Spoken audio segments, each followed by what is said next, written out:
Chapter 3: Finding My Biological Mom. The Small Voice. March 2016 was the moment that left a mark in my life. I will never forget that month.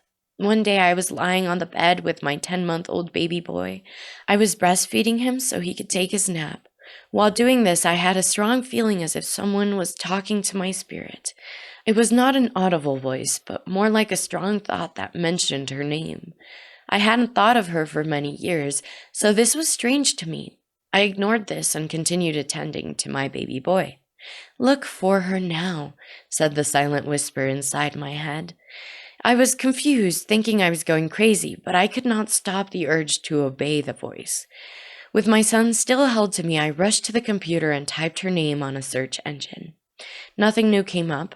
For a moment, I was puzzled and sat staring at the computer screen, with various thoughts going on in my head. A couple of minutes later, I was still blank, almost static, like a robot, in what would seem like an involuntary action, as if I was not myself. I opened my friend book page and typed her name. Many results came up, and that made my heart beat like 1,000 beats per minute.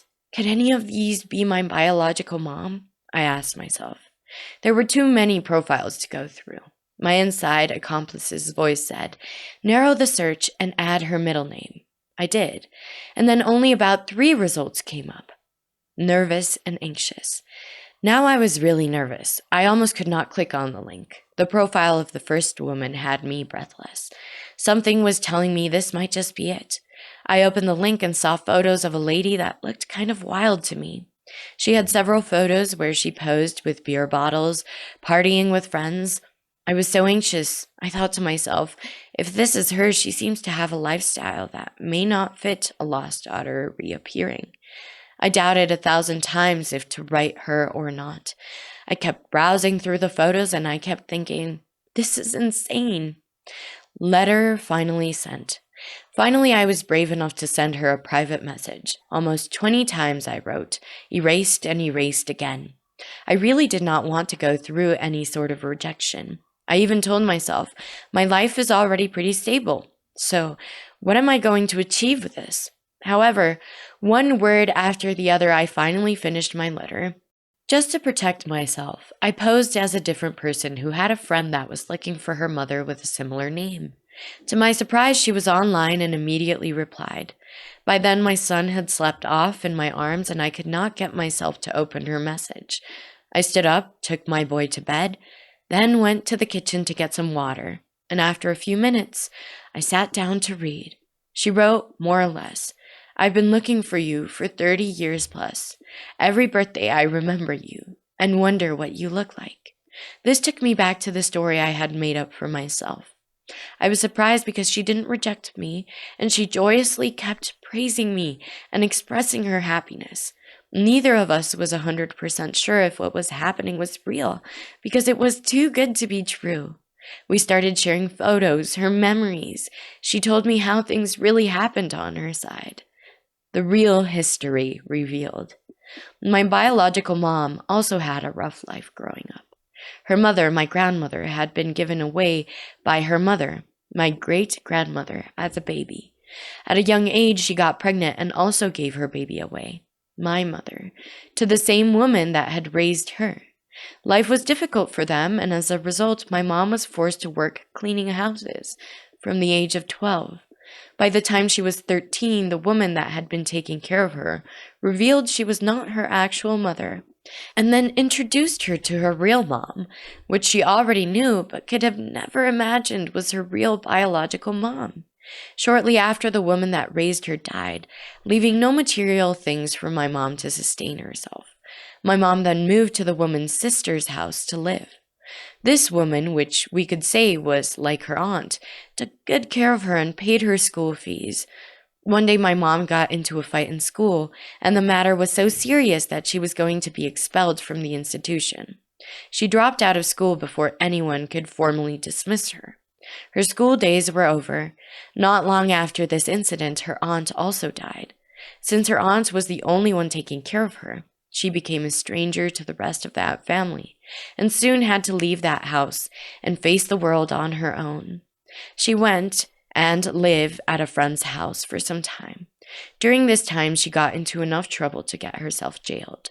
This, in the long run, caused her to return to her biological mother's house to live, where they started a better relationship. After a while, according to her own words, as a 15-year-old, she deeply fell in love with a young, tall, handsome boy that used to attend a school close to her house. She started dating the boy, ignoring the fact that her best friend had also fallen for him. So at the end of the day, both of them were going out with the same guy at the same time and got pregnant for him around the same date. Her so-called best friend was aware of her relationship with a fellow and even showed support in their affair, but deep inside she had ulterior motives and honestly did not mind betraying her good pal for what she described as true love, rejected by my biological father. Eventually, the truth came out to light, and it was indeed an enormous blow for my mother to know that her best friend could have the nerves to make such a heartless move against her. To make things shoddier, the young man, my father, and his family refused to recognize me as their own. What really transpired was that my mom was a little light in complexion, and her friend was darker and more appealing to the family. And since both were pregnant at the same time, they chose the girl they believed to better suit their son. In this case, my mom's friend. Other acquaintances of my mom suggested she should abort her unborn child. She was only 15 with no formal education, no means of income, and no idea how to care for a baby. In their opinion, she would be better off getting rid of that load and moving on. My biological mom refused to abort me. Although she was inexperienced and with no support from her family, she refused the idea of aborting the pregnancy and carried it to term. I was born on a lovely Monday morning between the hours of 7 and 8. I was born through a C-section, and I weighed about 5 pounds. I was told that I was a very quiet and loving baby. Life on the street. As we already know, my mom was a minor with no job or formal education, so while I was a baby, we lived the most wonderful adventures. We moved from house to house and sometimes slept outdoors with the sky as our cover. Since we did not have a steady home, the streets became our dwelling place. Some nights we found no place to rest, so we would open any parked car and make that our bed for the night. Early in the morning, we will close the car and mommy and baby will head to conquer the world.